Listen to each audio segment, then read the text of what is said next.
Hey, how y'all doing? This is Keith with KWB Customs. I went ahead and finished the smoker box today. It is all complete and painted. I saw this before, but it was going in the smoker. I took the old handles off of the existing box, back on the new one, cut them out with a plasma. Nice fit. Nice door, breather hole door. Pops out to clean.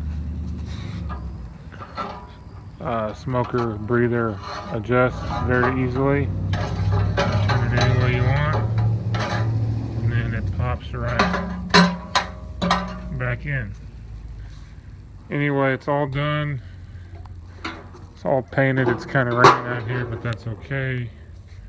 This goes out in the rain anyway. So anyway, I just wanted to show y'all that it's done. It looks great. It's gonna last for years.